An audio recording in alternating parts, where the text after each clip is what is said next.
It is hard to believe we are already at question 99 of Prima Secunda as we get deeper into this second part of the Summa. Remember, after Prima Secunda comes Secunda, Secundae, and then Tertia Pars, and then the supplement. And then at the very, very end of the Summa, there are a few appendices, just 4 or 5 questions, I think, if even that many. And then that's the entire Summa. So we're very gradually going through this. I hope you're enjoying these videos. And if you are watching every single one of them, by the time we finish, you will have studied the entire Summa Theologia. Right now, we are in the Treatise on Law. This is a very popular part of the Summa Theologia. And it's question 99. We are talking about the Old Law, the Old Testament. And this is a very important question. There's 6 articles. So it's going to talk about the different types of law. You may not have really thought about the fact that there's moral law and ceremonial law and judicial law, all these different kinds of law in the Old Law and how they compare with the new law of Jesus Christ, which is the law of grace. So we will get to it here. The first article says whether the Old Law contains only one precept. And he says, since a precept of law is binding, it is about something which must be done. Okay, that's the precept. Like the precepts of the church are things that we must do. And that a thing must be done arises from the necessity of some end. Hence it is evident that a precept implies, in its very idea, relation to an end, insofar as a thing is commanded as being necessary or expedient to an end. Okay, so that's the purpose of all these laws, is to get us to our end, which God has ordained. Remember, if you remember the very first question of the Summa and Prima Pars, that's how he starts. He says, besides, philosophy, is there anything else? And he says, yeah, there's sacred doctrine. There are things that we have to know to guide us to our final end. And so that's really on Thomas's mind throughout the entire Summa, is that there's really only one end. I mean, God has made us for himself, and that's what he wants. He wants us to unite to him. And so all these laws and all these virtues and precepts and you name it, gifts and everything is ordained towards that one end. Okay, now many things may happen to be necessary or expedient to an end, and accordingly precepts may be given about various things as being ordained to one end. Consequently, we must say that all the precepts of the law are one in respect of their relation to the one end, and yet they are many in respect of the diversity of those things that are ordained to that one end. So this is a very classic, Thomas going both ways with it, saying, in one way, yeah, there's only one law because it's all really for the same purpose, but at the same time, there's more than one type of law because they're all, there's different things that the law has to apply to. Article 2, whether the Old Law contained moral precepts. And he says, the Old Law contains some moral precepts, as is evident from Exodus 20, 13, and 15, thou shalt not kill. Okay, that's a moral precept. And thou shalt not steal. This was reasonable because just as the principal intention of human law is to create friendship between a man and man, so the chief intention of the divine law is to establish man in friendship with God. All right, that's interesting. Now, since likeness is the reason of love, there cannot possibly be any friendship of man to God, who is supremely good, unless man become good. Wherefore, it is written in Leviticus 19:2, you shall be holy, for I am holy. But the goodness of man is virtue, which makes a possessor good. And you see how this is all tying together, the law and the virtue and all the different kinds of virtue, and the moral virtue and the intellectual virtue and the cardinal virtues and theological virtues, right? Once you understand the mind of Thomas and how it's all directing to one end, you see how it all kind of fits together. All right, therefore, it was necessary for the Old Law to include precepts about acts of virtue, and these are the moral precepts of the law. Article 3, whether the Old Law comprises ceremonial besides moral precepts. Okay, now he's going into the next type of law. He says the divine law is instituted chiefly in order to direct men to God, while human law is instituted chiefly in order to direct men in relation to one another. Okay, he's repeating that. He said that the last article.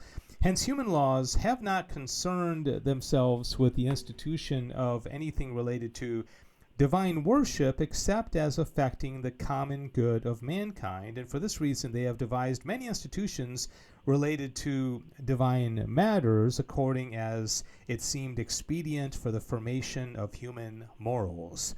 On the other hand, the divine law directed men to one another according to the demands of that order whereby man is directed to God. Okay, you see how there's two levels here. Our relationship with each other and then our relationship to God. And there's going to be different laws and different types of law that are directed to either of those kind.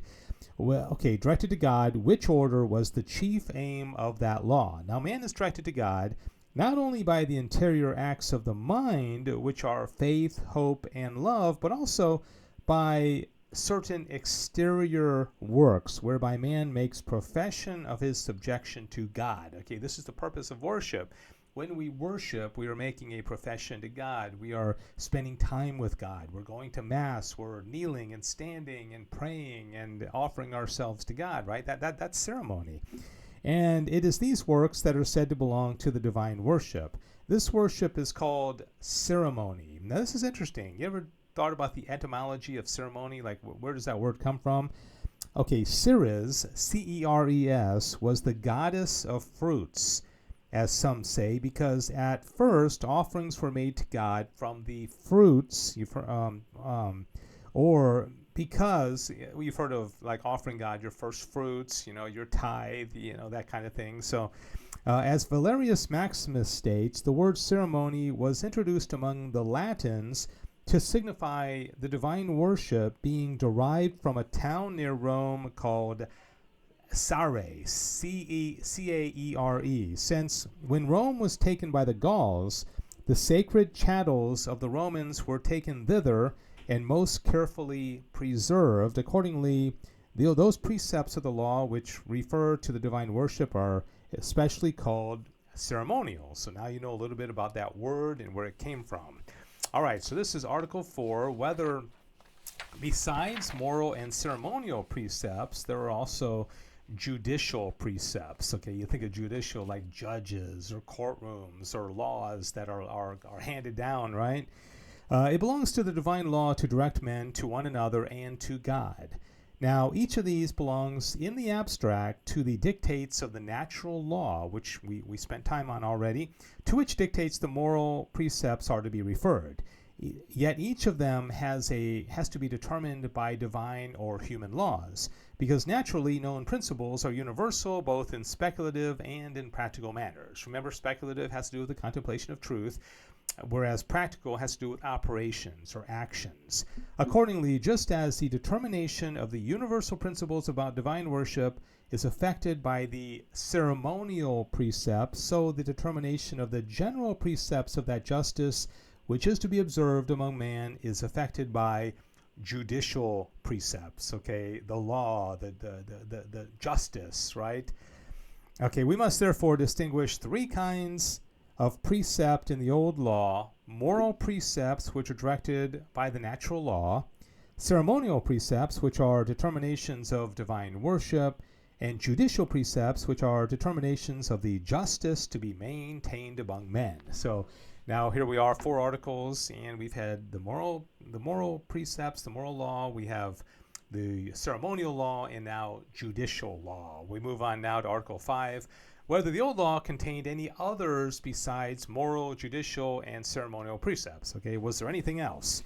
And he says here, some things are included in the law by way of precept, other things as being ordained to the fulfillment of the precepts. Now, the precepts refer to things which have to be done, and to their fulfillment, man is induced by 2 considerations. That is, the authority of the lawgiver and the benefit derived from the fulfillment, which benefit consists in the attainment of some goods. Okay, there's some incentive to obey. The good, the useful, the pleasurable, or virtuous, or the avoidance of some contrary evil. Hence it was necessary that the old law, certain things should be set forth to indicate the authority of God as the lawgiver. For example, Deuteronomy 6:4, "Hear, O Israel, the Lord our God is one God." Genesis 1:1, "In the beginning God created the heaven and the earth," and these are called testimonies. Okay, so there's one extra, type of, thing besides the moral, the judicial, and the ceremonial testimonies. Again, it was necessary that in the law, certain rewards should be appointed for those who observe the law and punishments for those who transgress it, as may be seen in Deuteronomy 28, where it says, "If thou wilt hear the voice of the Lord thy God, he will make thee higher than all the nations." And also, these are called justifications, according as God punishes or rewards certain ones justly. The things that have to be done do not come under the precept except insofar as they have the character of a duty. Now, a duty is twofold, one according to the rule of reason, the other according to the rule of a law which prescribes that duty. Thus, the philosopher, Aristotle, distinguishes a twofold: just, moral, and legal. Moral duty is twofold, okay? Because reason dictates that something must be done either as being so necessary that without it the order of virtue would be destroyed, or as being useful for better maintaining of the order of virtue. And in this sense, some of the moral precepts are expressed in a way of absolute command or prohibition. Thou shalt not kill, thou shalt not steal, and these are properly called precepts. Other things are prescribed or forbidden, not as an absolute duty, but as something better to be done. These may be called commandments, which is interesting because I never thought of commandments being, like something that doesn't have the same power or authority as a precept, because they are expressed in a way of inducement and persuasion. For example, Exodus 22:26, "If thou take of thy neighbor a garment in pledge, thou shalt give it him again before sunset," and in many other cases. Furthermore, the commandments may be distinguished from the precepts so that those things be called precepts which God gives himself prescribed, and those things are commandments which he enjoined through others, as the very word seems to denote. From this it is clear that all the precepts of the law are either moral, ceremonial, or judicial, and that other ordinances have not the character of precept, but are directed to the observances of the precepts as stated above. Okay, so those are the other ones that, besides the big three that he talked about. Article 6, finally, whether the old law should have induced men to the observance of the precepts by means of temporal promises or threats. Okay, so should there have been threats and inducements or, blessings that were associated with these precepts? And he says, he who would persuade a man to the observance of any precepts needs to move him at first by things for which he has an affection, just as children are induced to do something by means of little childish gifts. That the old law dispensed men to the coming of Christ, as the imperfect in comparison disposes to the perfect. Wherefore it was given to a people as yet imperfect in comparison to the perfection which was the result of Christ's coming. Okay, so the old law was imperfect. We already established that. And the new law is perfect. So in the old law, there had to be some punishments and benefits that were getting us towards or leading people towards the new law, the perfect law, right?